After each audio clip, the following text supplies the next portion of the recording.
She worked 3 jobs, clocked 16 hours most days, and had not sat down long enough for her back to stop hurting in 12 years. He wore a white coat, held a medical degree, and stood behind a microphone while 400 people applauded. She was in row 14. He was about to say 2 words. She was still smiling. She had not heard them yet. Her hands had learned the schedule the way hands learn things when rest is not an option. They moved on their own. They knew what came next before she did. The alarm went off at 4:40 a.m. Ruth Delane had stopped hearing it as a sound years ago. It was just a border between one kind of tired and another, the signal that the first shift was starting and the body needed to get vertical regardless of what it wanted. She dressed in the dark the way she had dressed in the dark for 12 years. Scrubs, compression socks, the white nursing shoes with the sole wearing thin on the left heel because she favored that leg when she stood for hours. She did not turn on the light. The studio apartment was small enough that her hands knew the dresser, the doorknob, the kitchen counter without help. She ate a piece of toast with peanut butter standing at the counter. That was breakfast. That was most mornings. She drank water from the tap and swallowed 3 ibuprofen without looking at the bottle because the bottle was always in the same place and the dosage was always the same and the pain was always in the same spot, the low back left of center, the L4 vertebra. She knew this because she was a nurse. She knew she needed an MRI. She did not go because an MRI was not in the envelope this week. The envelope lived in the top drawer of the dresser, and whatever was left after Marcus's tuition payment and the electric bill was what she had. The MRI could wait. The MRI had been waiting for 2 years. She drove to Maplewood Senior Living in the dark. The parking lot was empty, except for the night shift cars and the delivery truck that came early on Tuesdays. She clocked in at 5:15 a.m. and went to room 14 first, because Mr. Clarence Washington in room 14 could not turn himself in the night, and if no one turned him before 6 a.m., his skin would break down in the specific way that skin breaks down when the body beneath it has stopped cooperating. She turned him gently. She changed the sheets beneath him while he was still in the bed, a skill that required a specific combination of strength and softness that only comes from years of doing it. Her hands moved under his shoulders along his back, repositioning him with the kind of care you cannot teach in a classroom. You learn it the way you learn anything that matters, by doing it when you are too tired to do it, and doing it well anyway. The room smelled the way rooms in nursing homes smell at 5 inches the morning. Antiseptic and something warmer underneath, something human and specific and unavoidable. She had gotten used to it the way she had gotten used to most things. She talked to Mr. Washington while she worked the same low, steady voice she had used to sing Marcus to sleep when he was small. Mr. Washington could not respond, but his breathing changed when she talked, and she believed this meant something, and she continued. She finished her rounds by 12:30 p.m. She changed her shoes in the parking lot, sitting in the driver's seat of her car, with the door open, pulling off the white nursing shoes and putting on the black flats. The flats were for the dental office. She could not wear nursing shoes to a reception desk. She pressed her thumb into the low back left side, the place where the pain lived. She held it there for 4 seconds. That was not treatment. That was acknowledgement. The dental office was clean and cold, and she sat behind the front desk from 1:00 p.m. to 5:30 p.m., scheduling appointments, answering phones, filing insurance claims. Her back hurt when she sat. It also hurt when she stood. There was no position that did not hurt, so she chose the one the job required and did not mention it. At 6:15 p.m., she was in her car again, driving to the law office on Peachtree, where she cleaned from 7:00 p.m. to 1:30 p.m. The building was empty by then. She vacuumed the conference rooms, wiped down the kitchen, cleaned the bathrooms. She worked in silence, except for the sound of the vacuum, and when she was on the upper floor and certain no one was in the building, the sound of her phone on speaker. She called Marcus on these evenings. She had been calling Marcus on these evenings for years. The calls had once been long.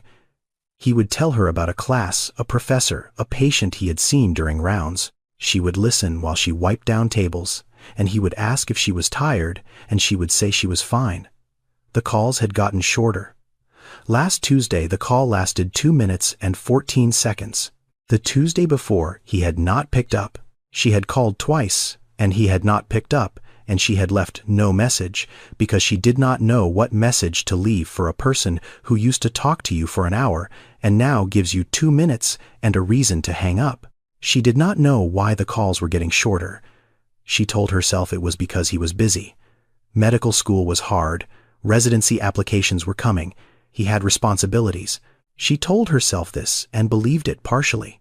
She finished the law office at 10:20 p.m. She drove home. She parked. She climbed the stairs to the studio apartment and sat on the edge of the bed and unlaced her shoes, the left one first, then the right, the way you undo hard things, one step at a time. Before she turned off the light, she reached into the top drawer of the nightstand and took out a small tin box. Inside the tin box was a card. The card was written in pencil, in the handwriting of an 8-year-old boy, the letters slanting slightly to the right the way left-handed children's letters do. It said, "Mom, when I'm a doctor, I'll buy you a house with a garden." The pencil had faded. The paper had gone soft at the edges from years of being held. She read it. She put it back. She turned off the light.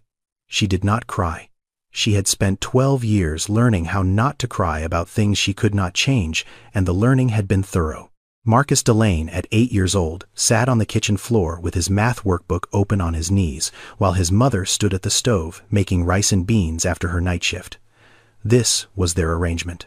She cooked. He did homework. The kitchen was small, and the floor was linoleum, and he sat cross-legged with his back against the cabinet below the sink, because that was the spot where he could see her, and she could see him, and neither of them had to say anything, for the room to feel full. He watched her hands. She stirred the pot with one hand and held her back with the other, pressing her thumb into the same spot she always pressed, and he did not know what L4 meant, but he knew the spot. He knew the gesture. After dinner, he would sit on the couch beside her and take her right hand in both of his and press his thumbs into her palm the way she had shown him. Her hands were dry and rough, and the skin across the knuckles was cracked in places, and he pressed carefully around the cracks because he did not want to hurt her, and because these hands were the most important objects in his world, and he treated them accordingly. She would close her eyes when he did this. She would lean her head back against the couch and she would not say anything, and he understood that this was the closest thing to rest. She had these minutes on the couch with her son's small hands on her hands, and he took the responsibility seriously. He said one evening while pressing her palm, "When I am a doctor, you will not have to work 3 jobs anymore." She opened her eyes and looked at him. She smiled. She said, "Just the one is fine. The one where I sit down." He laughed. She laughed. It was not a complicated moment. It was the kind of moment that lives in a house for years without anyone photographing it or writing it down, and it becomes the truest thing about that house long after everything else has changed. He was 10 when he wrote the card. He sat at the kitchen table with a pencil and a piece of cardstock he had taken from the art supplies at school, and he wrote it carefully, pressing hard because he wanted the words to last. "Mom, when I'm a doctor, I'll buy you a house with a garden." He gave it to her on a Tuesday evening for no occasion.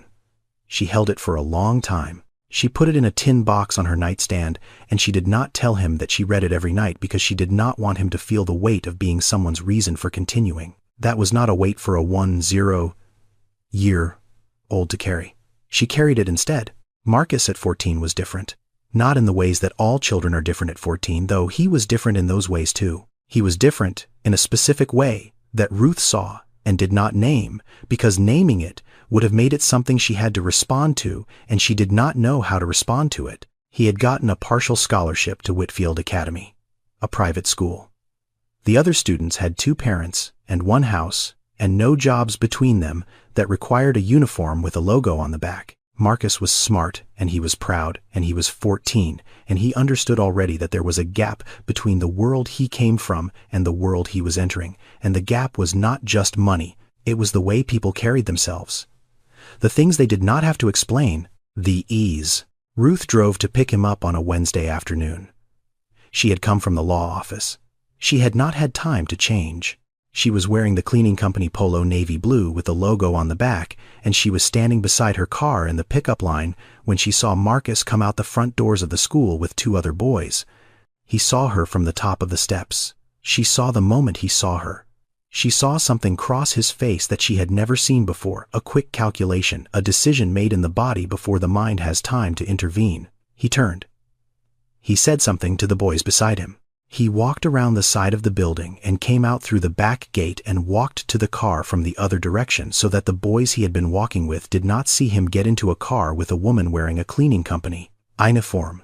Ruth saw all of this. She saw it with the specific clarity of a person who watches carefully because watching is the only thing she can do. She did not mention it. She drove home. She ate dinner alone that night because Marcus said he had homework and took his plate to his room. She washed the dishes. She went to bed. She did not mention it the next morning or any morning after. That same semester, Marcus began spending time at the home of a classmate named Derek Ashford. Derek's mother was a woman named Victoria Ashford. Marcus mentioned her once, then twice, then regularly, and each time her name entered the apartment, it occupied a slightly larger space. Ruth noted this. She said nothing about it. She added it to the list of things she carried without putting down. Victoria Ashford lived in a house with a circular driveway and a front door that was painted the exact shade of green you see in magazines about homes you will never own. She was married to Dr. Leonard Ashford, a cardiothoracic surgeon at Emory who played golf on Saturdays and had the kind of handshake that made you feel like you had been evaluated and approved in the same gesture. They had one son, Derek, who was in Marcus's class at Whitfield. Victoria was not a villain. That is important to understand because what happened next was not theft. It was erosion, the slow wearing away of a shoreline by water that does not know it is destroying anything. Water just moves. It goes where the path is easiest. Victoria went where she was welcomed, and Marcus welcomed her because she offered something he did not have a name for yet. Ease. The first time Marcus went to the Ashford house for dinner, he was 15. He came home that night and told Ruth about it the way you tell someone about a country you have visited for the first time. The dining room had a table that sat 8. There were cloth napkins. Dr. Ashford asked him about his grades, and when Marcus said he was interested in medicine, Dr. Ashford leaned back in his chair and said, "Good, we need more young men like you." And the word we landed on Marcus in a way that Ruth's encouragement never had. Not because Ruth's was less sincere, because Dr. Ashford was already inside the world Marcus was trying to enter, and his approval came with a key attached. Victoria began inviting Marcus regularly. Dinners became weekends. Weekends became holidays. She took Derek and Marcus to visit college campuses during spring break. She introduced Marcus to colleagues of her husband, surgeons and internists and department chairs who shook his hand the way Dr. Ashford shook hands with evaluation and approval built into the grip. She paid for his MCAT prep course. She did this without asking Ruth. She told Marcus it was an investment in his future and that he should not feel guilty about accepting help from people who believed in him. The word investment was specific. Ruth had never used that word. Ruth used words like manage and stretch and figure it out. Ruth's vocabulary was the vocabulary of survival. Victoria's was the vocabulary of strategy. Marcus was 17. He did not yet understand that both languages were love. He only understood that one of them felt lighter to carry. He came home one evening wearing a shirt Ruth had never seen, light blue Oxford cloth, the kind with a small emblem on the chest. She looked at it from across the kitchen, the way you look at something that has appeared in your house without explanation. She said, "Where did you get that shirt?" He said, "Mrs. Ashford gave it to me. She said I needed one for the hospital tour." Ruth looked at the shirt. She looked at the collar, the cuffs, the way it fit him like it had been chosen by someone who knew his size. She said nothing. That night, she took it from the laundry pile and washed it with the rest of his clothes. She folded it and put it in his drawer. She did this without comment, without expression, without any outward indication that she understood what she was doing. She was washing evidence that someone else was dressing her son for a life she was paying for with her body. The calls shifted. Marcus began saying Mrs. A instead of Mrs. Ashford. The abbreviation was small, but Ruth heard it the way nurses hear changes in a patient's breathing. A shortening, a familiarity, a closing of distance that meant the distance somewhere else was growing. He talked about dinners at the Ashford house the way he used to talk about their kitchen, with the specific warmth of someone describing home. Ruth did not say, "Stop going there." She did not say, "I am your mother, not her." She did not say any of the things that lived in the back of her throat on the nights when Marcus came home smelling like a house that had candles and a dishwasher and a father who was home for dinner. She said none of it, because she was afraid that saying it would make her the thing standing between Marcus and the life she was working 3 jobs to give him. So she said nothing. She went to work. She came home. She washed the shirts that someone else bought for her son, and she folded them and she put them in his drawer, and she did not mention it. The year Marcus left for college was the year Ruth sold the house. It was a small house on a quiet street, 2 bedrooms, 1 bathroom, a kitchen, with a window above the sink where she had stood thousands of times washing dishes and watching Marcus play in the yard. She had bought it with 15 years of saving. Not investing, saving. The difference between those 2 words was the difference between Ruth's life and Victoria Ashford's life, and Marcus was learning the second language faster than he had ever spoken the first. She sold it because tuition was $54,000 a year, and the scholarship covered a third, and the rest came from somewhere, and somewhere was the house. She moved into the studio apartment on Piedmont, 400 square feet, 1 window, a kitchen that was also the living room, that was also the bedroom. She set up the nightstand. She put the tin box in the top drawer. She went to work the next morning at 4:40 a.m. The way she went to work every morning, because the body had learned the schedule, and the schedule did not account for grief. The years that followed were a specific kind of arithmetic. Marcus needed books. Marcus needed equipment. Marcus needed board exam fees. Each need arrived as a phone call, brief and practical, the voice of a young man who had learned to ask for money the way you ask a bank, with the expectation that the transaction would be completed and the conversation would end. He called one evening during her shift at the law office. She was on the 3rd floor vacuuming the conference room. She turned off the vacuum and answered. He said he needed $800 for Step 1 materials. He said it was due by Friday. He said he was sorry to ask. She said, "I will figure it out." He did not ask what figure it out meant. He did not ask if she had $800. He did not ask how she was or whether her back still hurt or whether she was eating. He said, "Thanks, Mom," and hung up. She stood in the conference room with the phone in her hand and the vacuum at her feet and the $800 already being subtracted from the envelope in her mind. She would skip the dental cleaning she had scheduled. She would eat rice and beans for 2 weeks instead of 1. She would figure it out the way she always figured it out, by removing herself from the equation, 1 piece at a time. He did not ask. She did not tell. Her hands had started shaking 6 months earlier. Not all the time. Just when she was tired, which was most of the time. A tremor in the right hand, fine, barely visible unless you were looking for it. She was looking for it because she was a nurse, and she knew what a tremor in the dominant hand at her age could mean, and she also knew what it probably meant in her case, which was that her body was running out of whatever it had been, running on for 12 years, and was beginning to send notices. She ignored the notices. She took 4 ibuprofen in the morning instead of 3, and then she stopped counting, because counting meant tracking, and tracking meant acknowledging, and acknowledging meant stopping, and she did not know how to stop. She had never known how to stop. Stopping was not in the vocabulary of survival. The ibuprofen lived next to the sink in the studio apartment, beside the water glass that was always there, beside the toothbrush that needed replacing, beside the small mirror she avoided after 10 p.m. Because the woman in the mirror at 10 p.m. looked older than the woman she thought she was. The face in the mirror had lines that told time more honestly than any clock, and the hands in the mirror shook when they were not holding something. And the eyes in the mirror were tired in a way that sleep could not fix, because the tiredness was not in the muscles. It was underneath them. She read the card every night. The pencil had faded until you had to hold it at an angle to catch the light. The paper had gone soft, but the words were still there. "Mom, when am a doctor ill, buy you a house with a garden." She placed it on her chest and closed her eyes, and the weight of it was nothing and everything. Then the invitation arrived. It came in the mail on a Thursday, a thick envelope with embossed lettering, the kind of envelope that costs more to print than Ruth spent on groceries in a week. She opened it standing at the kitchen counter. Marcus James Delane, Doctor of Medicine. She read his name. She read it again. She held the invitation in both hands, and she looked at those 7 words, and her legs decided without consulting her that they were finished standing.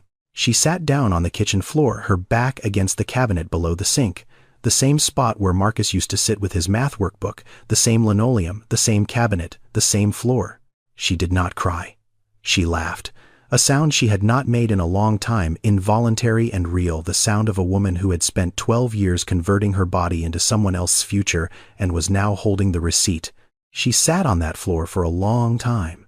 She held the invitation against her chest the way she held the card every night. She thought about the 3 jobs and the sold house and the ibuprofen and the shaking hands and the shirts she had washed that someone else had bought. She thought about all of it, and she laughed again because the math had finally come out even. The cost and the result were in the same room for the first time in 12 years, and the result was written in embossed letters on a thick piece of paper, and his name was on it. She did not yet know what would happen at that ceremony. She was still in the version of the story where everything she had given was about to be acknowledged. She was still smiling. The morning of the ceremony, Ruth woke without the alarm. Her body knew this was a different day, the way bodies know things, and the muscles and the breathing and the specific quality of alertness that comes when something you have been waiting for has finally arrived. She showered and stood in front of the bathroom mirror and looked at herself with an attention she normally reserved for patients. She saw the gray in her hair, more than she remembered, concentrated at the temples and spreading back. She saw the lines around her eyes that deepened when she was tired, which was always. She saw her hands still slightly swollen from yesterday's shift, the knuckles dry, a callus on the right palm from the mop handle, and another at the base of the left thumb from turning patients. She put on the dress. It was navy blue with small white buttons down the front, and she had bought it at a store she normally walked past without entering.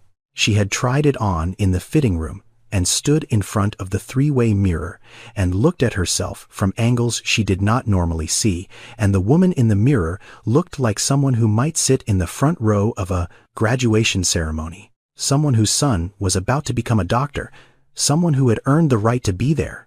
She put on her mother's earrings.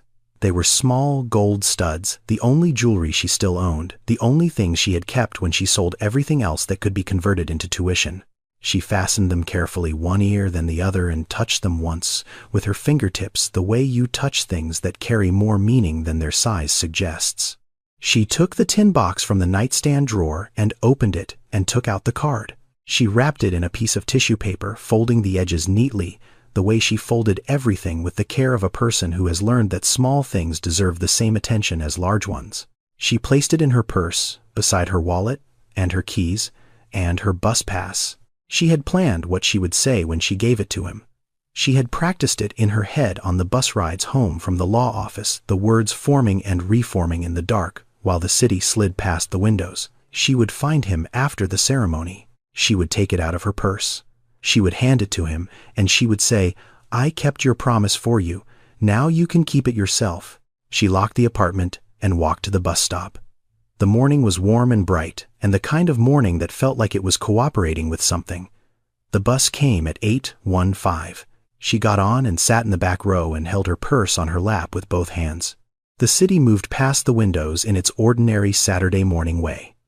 A man walked a dog. A woman watered plants on a balcony. 2 teenagers sat on a curb sharing a bag of chips. Life, in its ordinary configuration, none of it aware that on this particular bus, in this particular seat, a woman in a navy blue dress was riding toward the single event that 12 years of 3 jobs and a sold house and a shaking hand had been building toward. She arrived at the university 40 minutes early. She found the auditorium.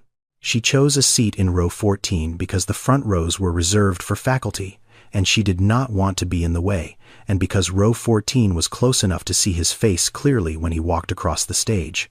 She sat down. She placed her purse on her lap. She adjusted her mother's earrings.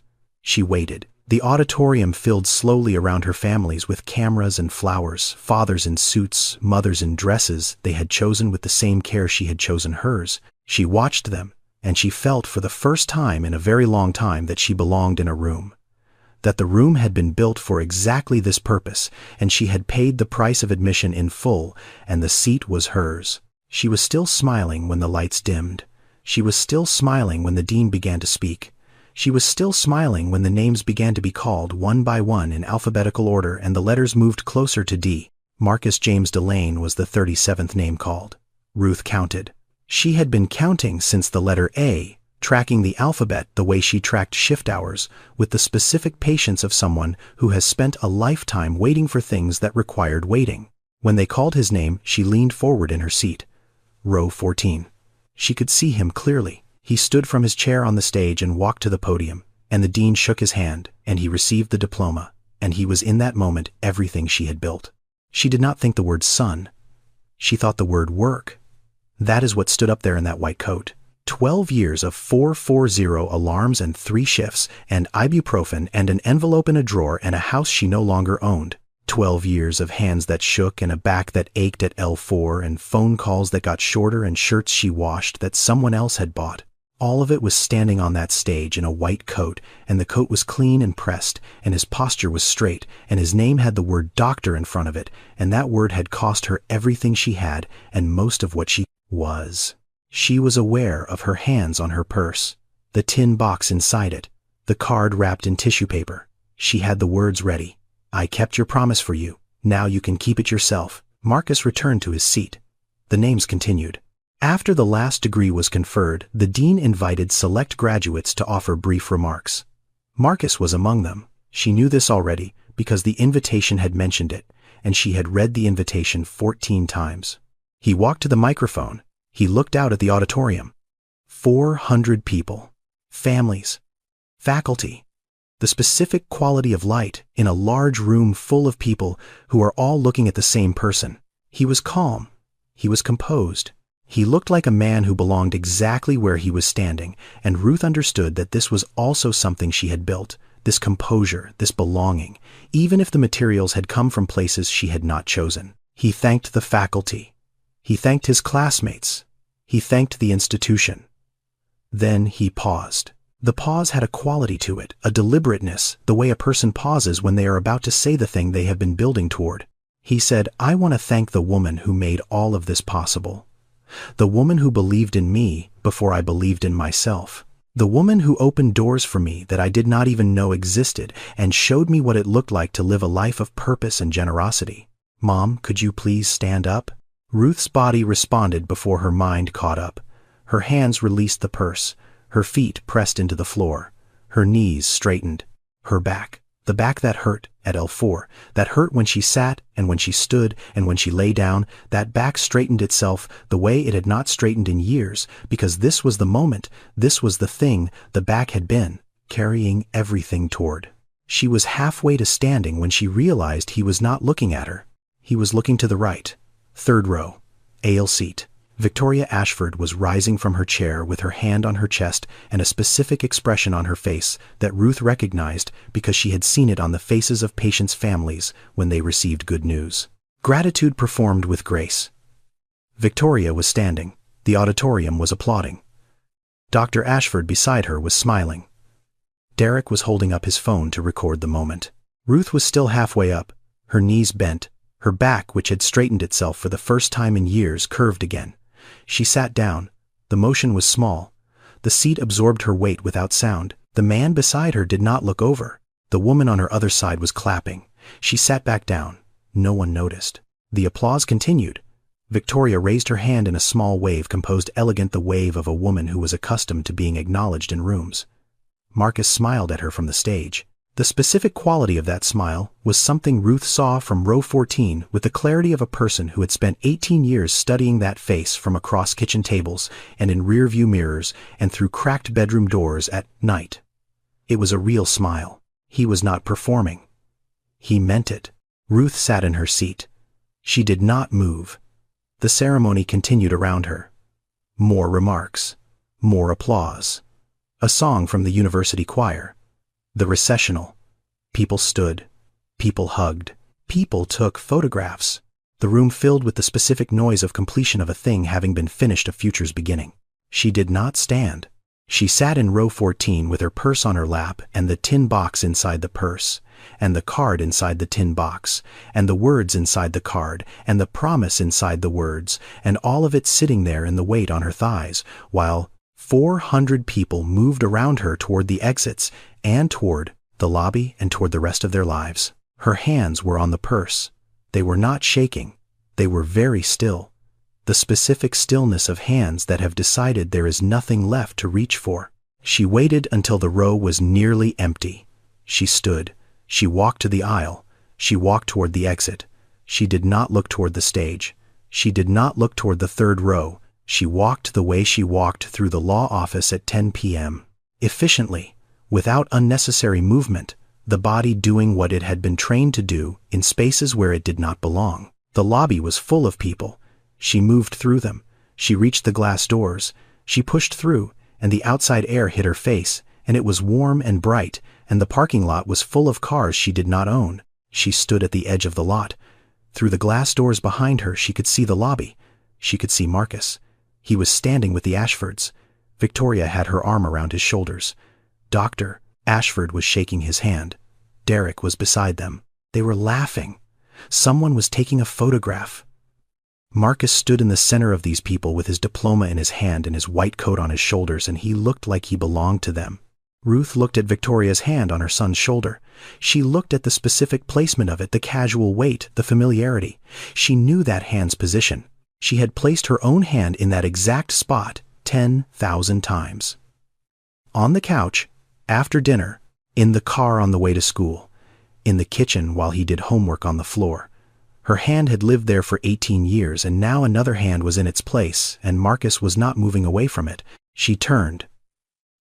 She walked to the bus stop.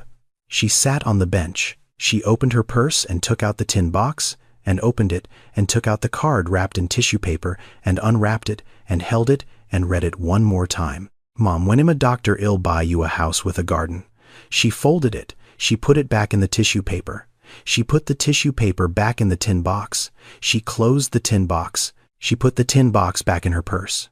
She closed her purse. She did not cry. She had spent 12 years learning not to cry at work. The bus stop felt like work.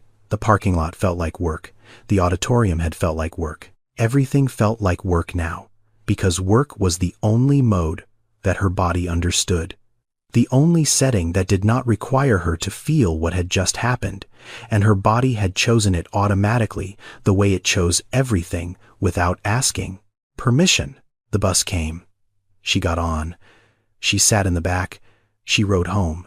The city passed the windows in its ordinary way, indifferent to whatever was happening inside any one person, on any one bus, on any one Saturday afternoon. She got home. She went inside. She took off the navy blue dress and hung it in the closet. She put on the cleaning company polo. She put on the black pants. She put on the shoes with the worn left heel. She looked at the clock. She had 40 minutes before the evening shift at the law office. She made herself a piece of toast. She did not put peanut butter on it. She ate it standing at the counter. She drank water from the tap. The world did not pause because something inside her had. She went to work. That same evening, Marcus Delane sat in the back seat of the Ashford family's car as it moved through the city toward the restaurant where they had reservations. He was still wearing the white coat. Victoria was beside him.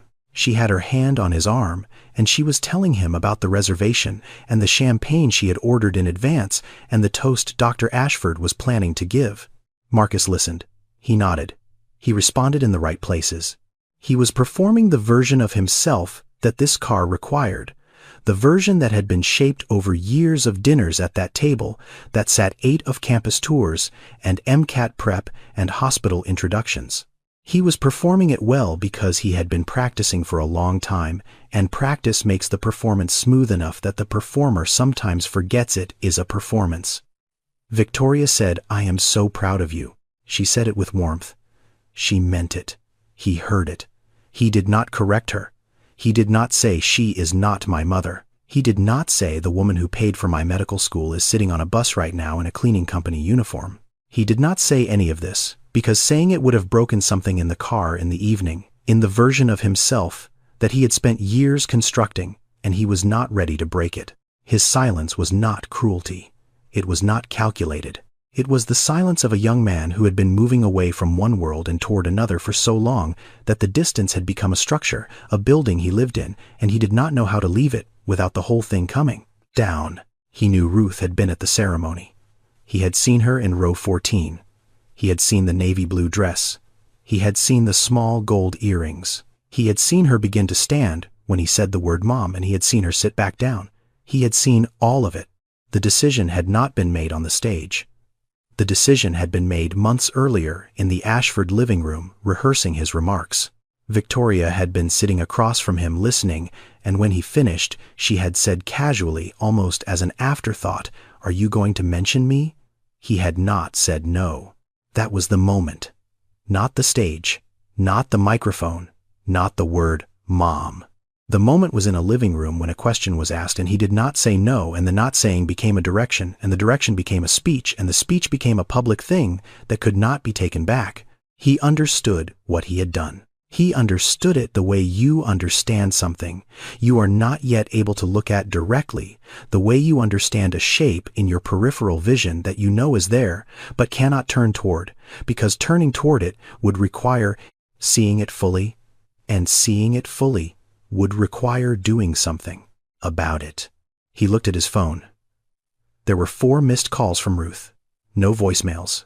She had called 4 times and left no message because she did not know what message to leave, and because the silence was its own message, and she knew this even if she did not want to know it. He put the phone back in his pocket. He looked out the window. The city moved past in its ordinary way. Victoria said something about the dessert menu. Derek laughed. "Doctor," Ashford adjusted the rearview mirror. Marcus did not call back. 3 weeks after the ceremony, Ruth stopped reading the card. She did not make a decision about it. She did not say to herself, "I am done with this card," or "I am putting this away." She simply did not reach for the tin box before turning off the light one night, and then she did not reach for it the following night. And then the tin box moved from the nightstand to the top drawer of the dresser, and then from the top drawer to the bottom drawer. And the distance it traveled was not measured in inches, but in the specific weight of a thing that used to be a compass point and had become something else. She went to work. She went to all 3 jobs.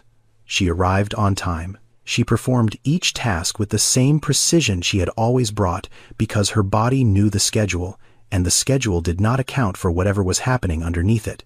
She turned Mr. Washington gently. She filed insurance claims at the dental office. She vacuumed the conference rooms at the law office.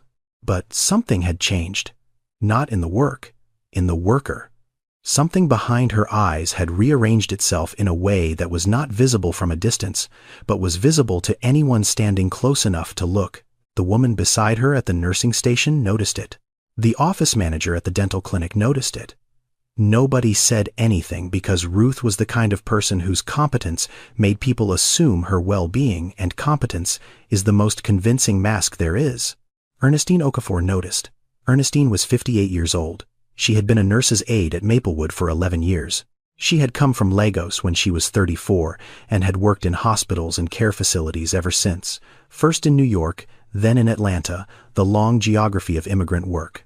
She was quiet in the way of people who listen more than they speak and who know the difference between hearing and understanding. She did not ask Ruth what had happened. She did not say, "Are you all right?" or "Is something wrong?" or "Do you want to talk about it?" She had been alive long enough to know that some people do not answer those questions, even when the answer is obvious, and that asking them can sometimes close a door instead of opening one. What she did instead was leave a container of food on Ruth's locker shelf on a Tuesday morning. Jollof rice with chicken covered in foil, still warm. On the foil, a piece of masking tape with 4 words written in blue ink. "You look like you forgot to feed yourself." Ruth opened her locker at 5:45 a.m. and saw the container. She stood looking at it for a moment. She picked it up. She could feel the warmth through the foil. She read the note. She took it to the break room and sat down and opened it and ate. It was the first meal in weeks that she actually tasted, not the act of eating which she had continued the way you continue all mechanical things, the tasting, the specific awareness of food as something other than fuel. The rice was seasoned in a way that reminded her of nothing in her own life, which was part of why it worked. It belonged to someone else's kitchen, someone else's hands, someone else's care, and receiving it required nothing from her except sitting still long enough to eat. She finished it. She washed the container in the break room sink. She returned it to Ernestine's locker with the masking tape still on it. She did not write a note back. Ernestine did not expect one. The containers continued. Every Tuesday, sometimes Thursday. Always warm, always covered in foil, always with a note written in blue ink on masking tape. Drink some water. Eat before shift. Your shoes are getting loose, tighten them. Ruth ate. She drank. She tightened her shoes. She said nothing about any of it, and Ernestine asked nothing about any of it, and the two women existed in a specific kind of silence that was not empty, but was full of the thing that happens when one person decides to pay attention to another without requiring anything in return. On a Thursday evening, 3 weeks after the food began, Ruth collapsed on the 3rd floor of the law office. She was vacuuming the East Conference Room.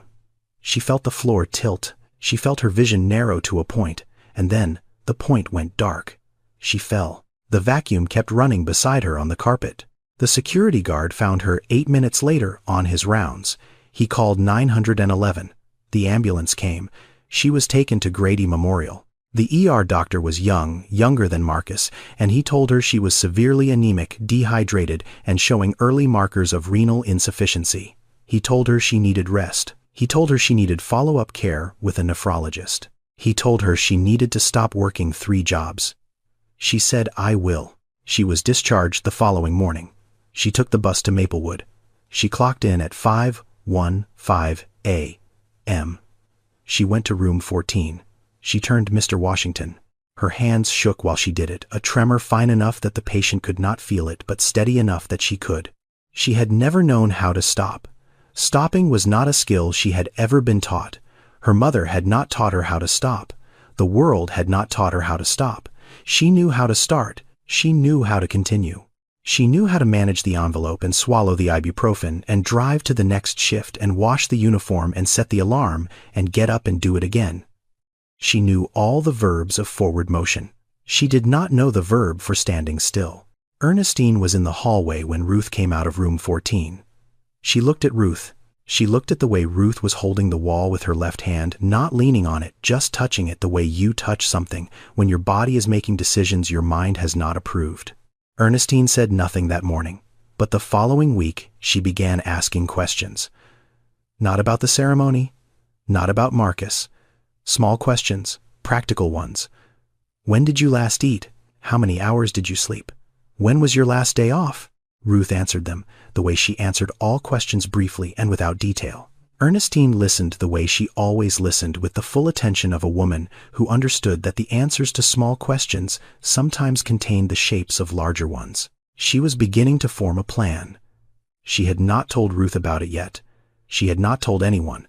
She was a woman who acted before she announced, and the action she was considering was not small. Ernestine Okafor had come to the United States from Lagos when she was 34 years old with a nursing certificate, 2 suitcases, and the specific understanding that the world does not owe you anything, but that you owe the world your attention.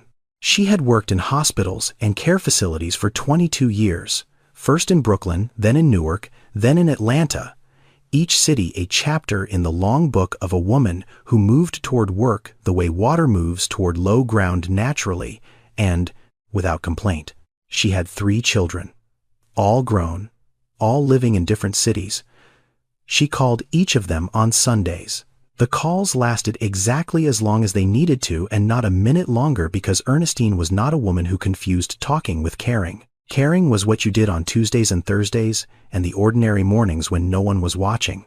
Talking was what you did when the caring needed words, which was less often than most people thought. She had a phrase she used, not often, only when it mattered. The body tells the truth even when the mouth is still deciding. She had learned this in labor rooms in Lagos, where she had trained as a midwife before switching to general nursing. She had learned it watching women in the final hours of delivery when the body took over and the mind stepped aside, and whatever was true about that person became visible in a way that no amount of composure could hide. She had been watching Ruth's body for 6 months. She had watched the tremor in the right hand get worse. She had watched the way Ruth braced herself against the wall when she thought no one was looking. She had watched Ruth eat less and move slower and carry herself with the specific rigidity of a person who is using discipline to compensate for something that discipline cannot fix. She had watched all of this, and she had said nothing, because saying something requires knowing what to say, and for 6 months she had not known. After Ruth collapsed, she knew. She started with the food, because food was immediate and required no explanation. She started with HR because insurance was a practical matter, and practical matters were within her reach. But the thing that mattered, the action that would change the direction of everything, started with her daughter Adese and a laptop screen on a Wednesday evening in Ernestine's kitchen. She had asked ADS to help her find someone on the internet. She did not use the word internet naturally. She used it the way people use words from a language they learned late, with precision but without ease. Adese asked who she was looking for. Ernestine said, "The son of a woman I work with. He is a doctor. His name is Marcus Delane." Adese found him in less than a minute. LinkedIn. Dr. Marcus Delane, resident internal medicine at a hospital Ernestine recognized because she had applied there once years ago and had not gotten the position. His profile photograph showed him in a white coat standing beside 3 other people in what appeared to be a living room. A man in a blazer, a woman with short hair and gold earrings, a younger man who looked like the woman's son. They were all smiling. Marcus was in the center. He looked like he belonged to them. Ernestine looked at the photograph for a long time. She looked at the woman with the gold earrings. She looked at Marcus's face.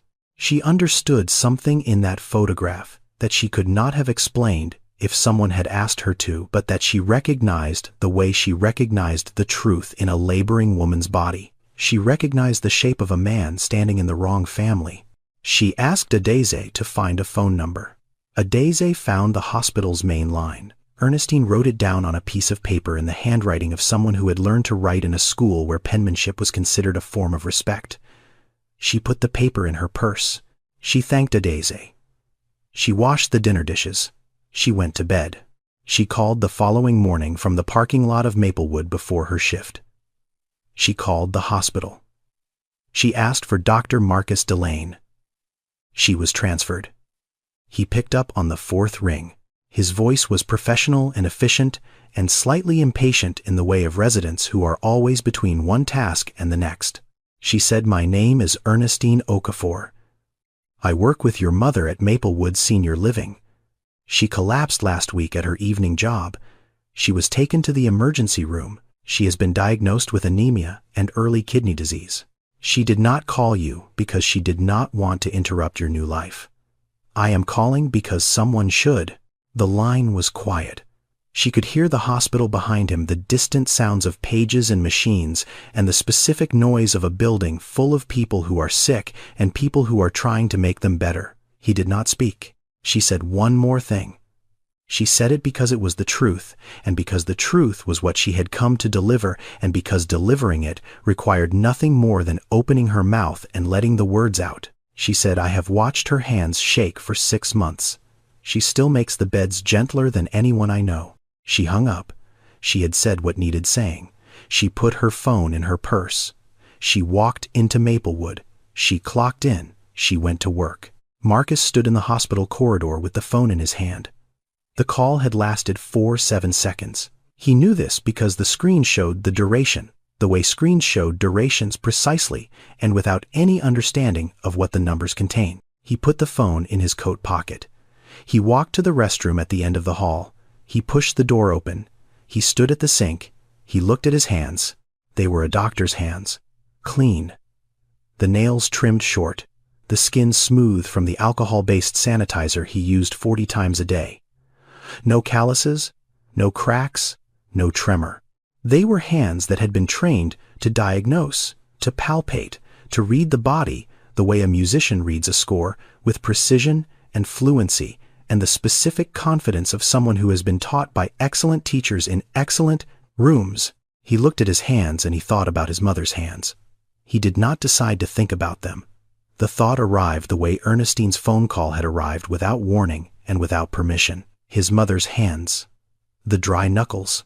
The crack across the right palm that never fully healed because she never stopped using it. The specific warmth of those hands when she held his face as a child, cupping his cheeks with her palms the way you cup water gently, because you know it will slip through if you are not careful. He thought about her hands on his back when he was sick, rubbing small circles between his shoulder blades at 2 inches the morning while he coughed. He thought about her hands in the kitchen, stirring rice, cutting bread, opening envelopes that contained bills she never let him see. He thought about her hands lacing up boots and pushing vacuum cleaners and filing papers and turning elderly people in their beds with a gentleness that a stranger on the phone had noticed and described in a single sentence that was now lodged in his chest like a piece of glass. She still makes the beds gentler than anyone I know. He turned on the faucet. He washed his hands. The soap was clinical and odorless. He watched the water run over his fingers, over the clean, smooth skin that had never carried the smell of antiseptic from a nursing home, or the residue of industrial cleaning products, or the specific roughness that comes from 12 years of manual labor performed across 3 jobs without a single day off. His hands healed people. His mother's hands had healed him, and he had not known she was sick. He dried his hands. He took out his phone. He opened the call log. He scrolled back. He found what he was looking for. 4 missed calls from Ruth Delane on the day of his graduation. He looked at the timestamp. The calls had come within 40 minutes of each other.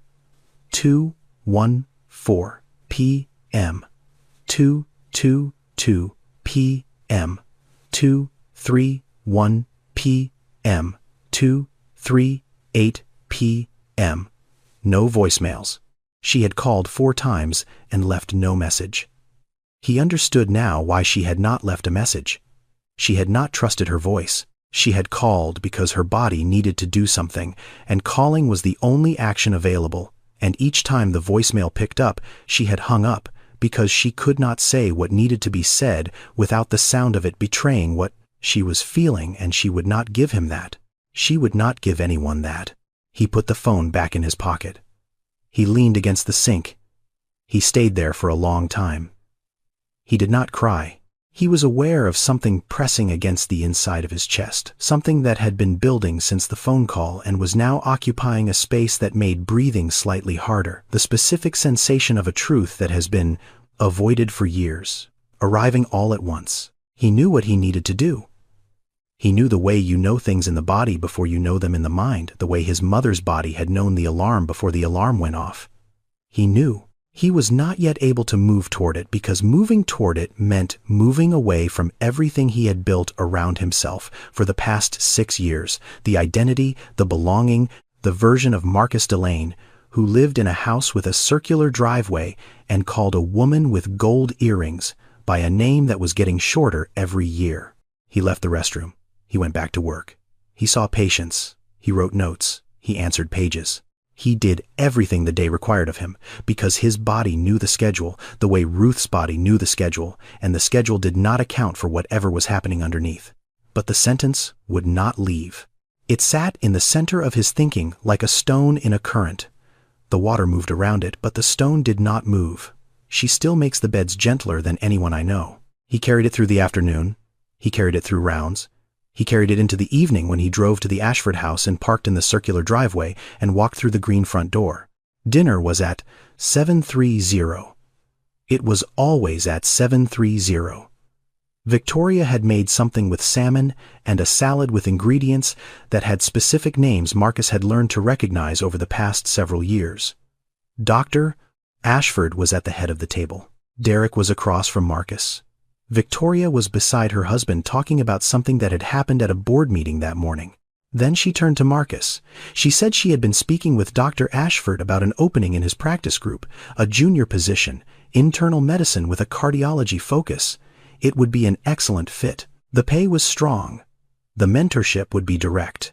She said this the way she said all things with the smooth confidence of a woman accustomed to arranging rooms and outcomes with equal facility. Marcus put down his fork. He said, "Mrs. Ashford, my mother collapsed last week. She has been working 3 jobs since I was in high school. She sold her house to pay for my medical school tuition. Did you know that?" The table was quiet. Dr. Ashford stopped chewing. Derek looked at his plate.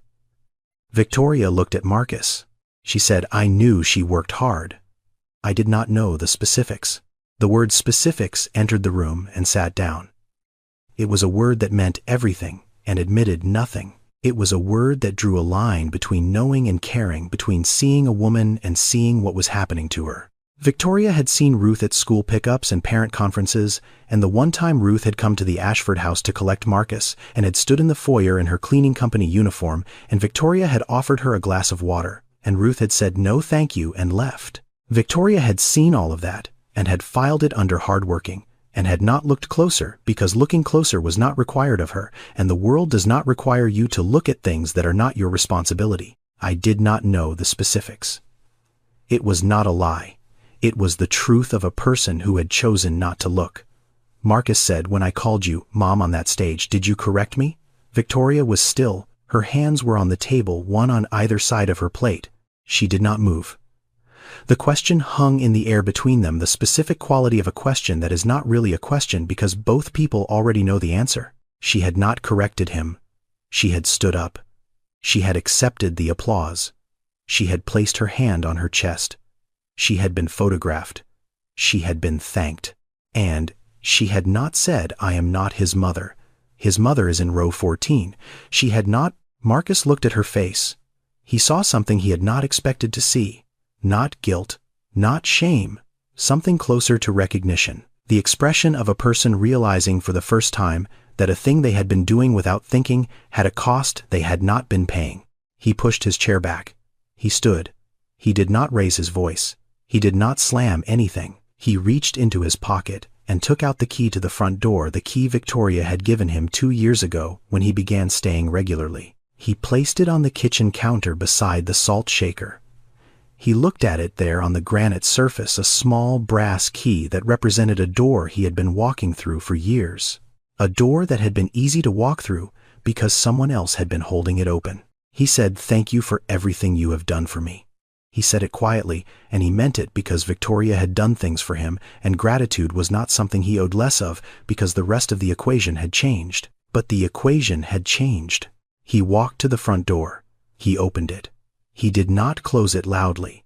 He closed it the way you close a door when you understand that the sound of it is not the point. The point is that you are on the other side now, and you are not going back through.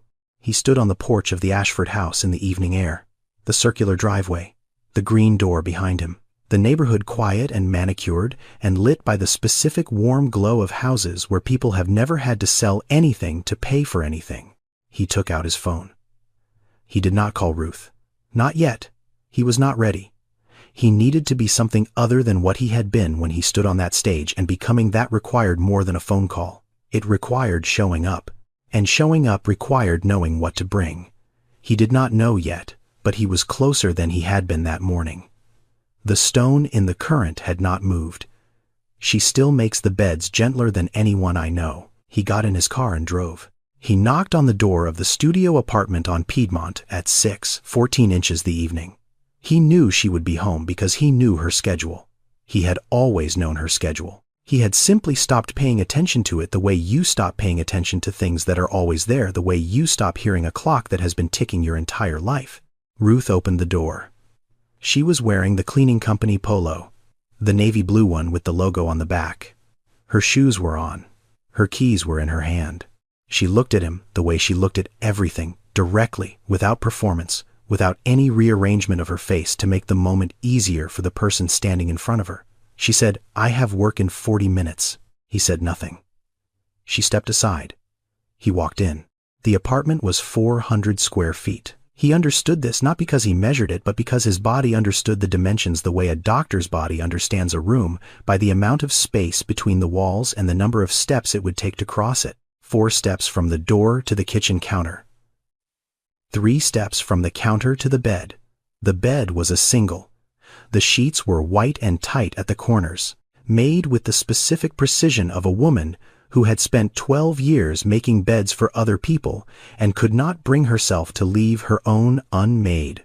He stood in the center of the room, and he looked at it the way Carver had looked at that house on Audubon Street, not with his mind, but with his body, absorbing each object as a piece of evidence in a case he had refused to examine until now. The cleaning company polo hanging on the back of the door, a second one identical folded on the dresser, 2 uniforms because the schedule required her to wash one while wearing the other, and there was no margin for error. The ibuprofen on the kitchen counter. He picked up the bottle. It was nearly empty. He looked at the dosage on the label. He looked at the remaining count. He did the arithmetic the way doctors do arithmetic automatically, and with the specific clarity that comes from years of calculating dosages, and the number he arrived at, told him she had been taking more than the recommended amount for a long time. The compression socks drying on the shower rod. The shoes by the door with the worn left heel. The envelope in the top drawer of the dresser, which he did not open but which he recognized for what it was because he had grown up watching her manage envelopes. Then he saw the tin box. It was on the bottom drawer of the dresser. Not the nightstand, not beside the bed where it had lived for years. It had been moved. He understood what the moving meant. He picked it up, he opened it. The card was inside, wrapped in tissue paper. He unwrapped it. "Mom, when I'm a doctor, I'll buy you a house with a garden." The pencil had faded to a ghost of itself.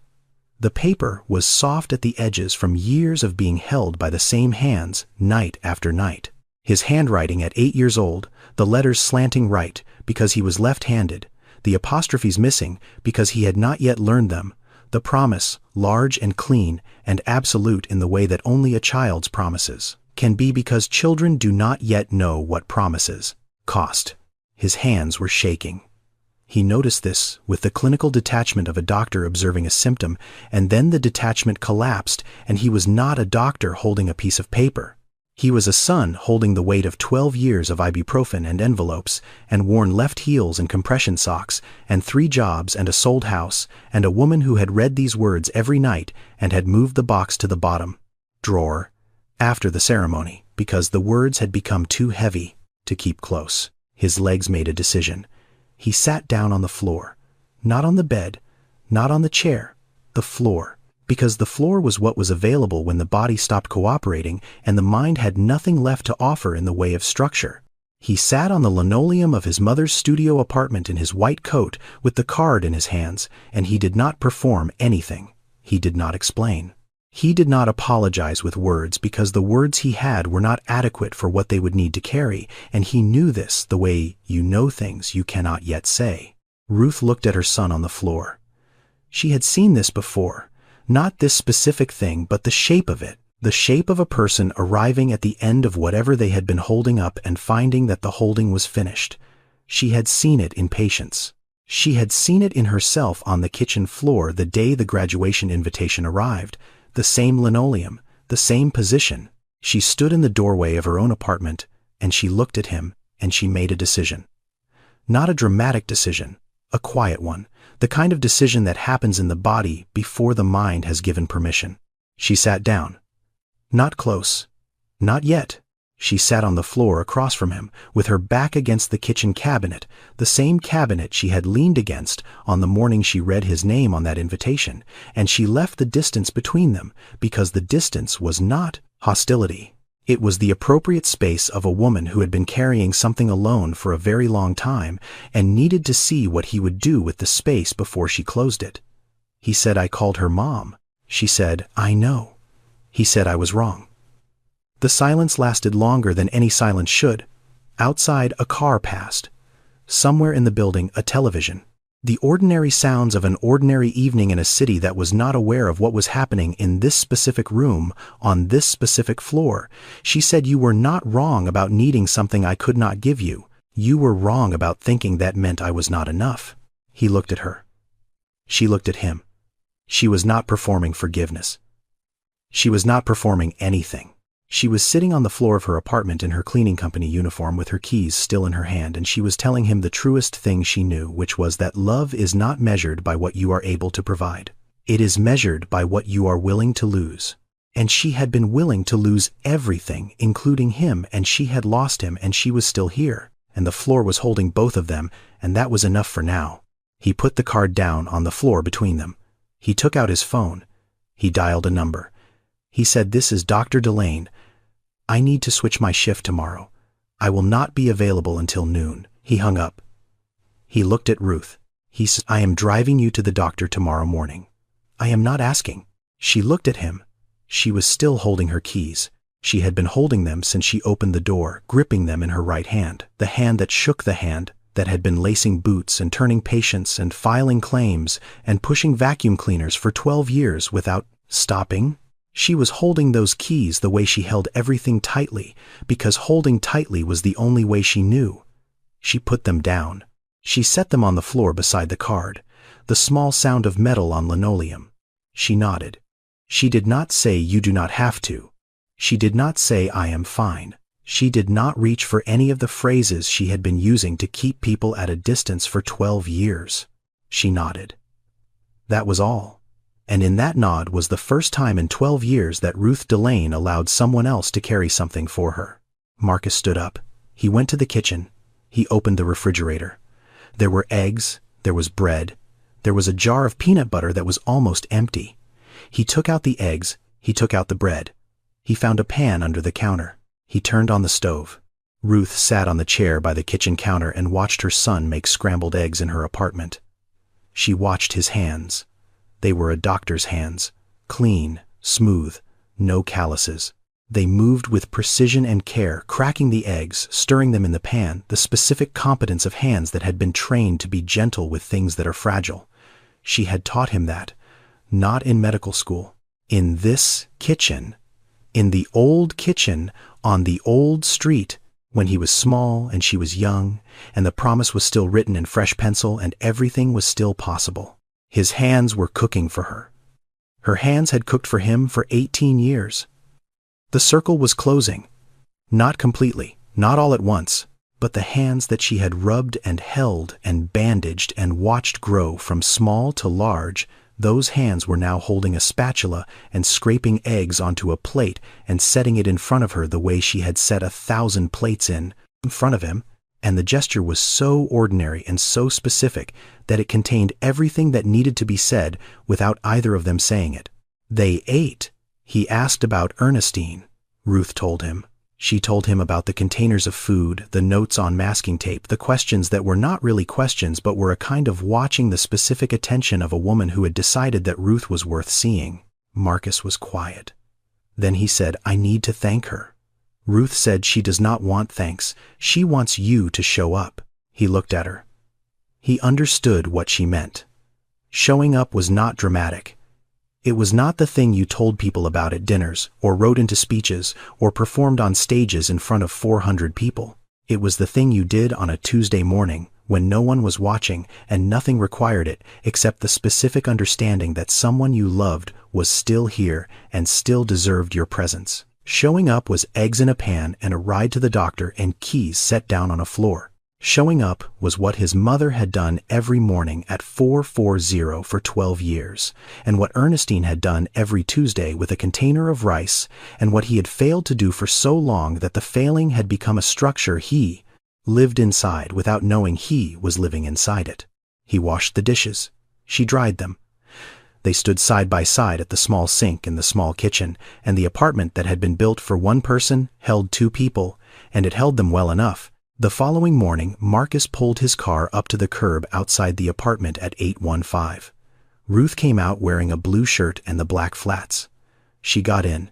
She put on her seatbelt. She held her purse on her lap the way she always held it with both hands. They drove through the city. The morning was warm and clear. A man walked a dog. A woman carried grocery bags. Life, in its ordinary way, indifferent to the specific private thing happening inside this one car on this one street. Ruth opened her purse. She took out the tin box. She opened it and took out the card wrapped in tissue paper and unwrapped it and held it for a moment. Then she held it out to Marcus. He took it with one hand, the other on the wheel. He looked at it, his handwriting at 8 years old, the faded pencil, the soft paper, the missing apostrophes. She said, I kept your promise for you. Now you can keep it yourself. He looked at the card. He looked at the road. He folded it carefully and put it in the breast pocket of his white coat, the pocket over his heart, the pocket where he kept his pen and his badge, and the small tools of the life she had paid for. The card disappeared into the white fabric, and Ruth watched it go, and she thought it finally arrived where it was supposed to be. Not a house, not a garden, just a pocket close to the chest of the person who wrote it, carried by the person who could now understand what it had cost to keep. They drove to the hospital. He parked. He came around and opened her door. She got out. They walked in together. He did not hold her hand. She did not need him to. They walked side by side the way 2 people walk when they have decided to go in the same direction without needing to discuss it. Some debts are not repaid in money or houses or gardens. They are repaid in mornings like this one. In a car on a Tuesday, driving to a doctor's appointment, saying nothing because nothing needed to be said. In the specific, ordinary act of showing up. Ernestine Okafor never asked for thanks. She went to work the next morning the way she always did. She clocked in at 5:15. She went to room 14. She turned Mr. Washington gently. She checked vitals. She left a container of jollof rice and chicken on Ruth's locker shelf with a piece of masking tape on the foil. The tape said, "Eat before your appointment." She did not know that Marcus had come back. She did not know about the eggs, or the floor, or the card in the pocket. She did not need to know. The knowing had never been the point. The doing was the point. It had always been the doing. The world does not always give you back what it takes from you. It takes houses and years and health and the specific trust of a child who used to sit on your kitchen floor and hold your hand and make promises in pencil. It takes all of that, and it does not apologize and it does not explain. But sometimes, if you are patient and if someone along the way decides you are worth a phone call they did not have to make, it gives you something close. Not the thing itself. Not the house or the garden or the years you lost. Something close. Close enough to stand in. Close enough to begin. Close was where you started. Thank you for watching. Before you go, tell us, who is your Ernestine? Who showed up for you when the people who were supposed to did not? See you in the next.